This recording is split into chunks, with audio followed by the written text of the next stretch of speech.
Blood streamed down Maya Wilson's cheek as the officer's hold clamped harder around her wrist. "I swear, I'm just here for groceries," she cried out. Distant sirens echoed. These weren't police. Everyone turned as a military convoy rolled in. Colonel Marcus Wilson had come. But before we unpack this clash of authority and injustice, drop your city in the comments below. This real-life account of struggle and strength needs to be heard. Tap that like button and subscribe for more true stories of bravery against bias. Now let's rewind and witness how it all began. Maya Thompson tugged at her Howard University sweatshirt while scanning the produce aisle at Greenleaf Market in Oak Ridge Hills, the wealthy Nashville suburb where she and her husband Marcus had just bought their forever home. Being one of the only black families in the area, Maya had grown used to the side eyes and cold courtesy, but today felt heavier.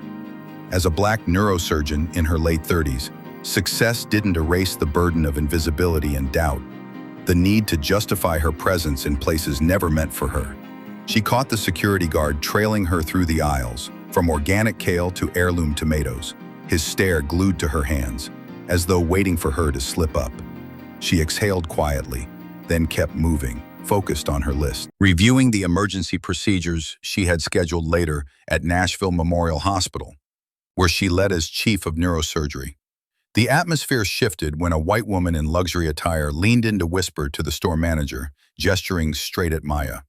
Maya caught enough of her lips to make out words like "my purse" and "prescription meds," and she instantly knew where this was going. The manager, a lean man with receding blonde hair and a badge that read Brad Stevens, stormed over with an air of unearned authority.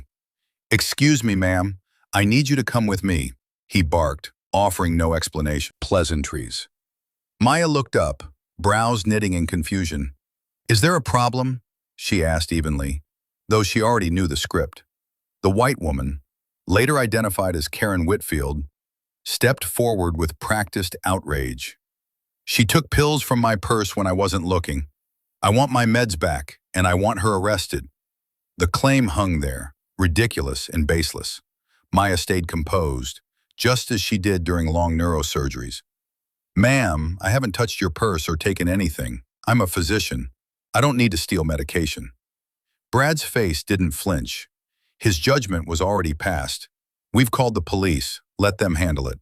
Maya reached for her phone. "I need to call my husband. Keep your hands where I can see them," Brad snapped. Around them, shoppers turned away, suddenly absorbed by nutrition facts and fruit stickers. No one said a word, despite how absurd it all sounded.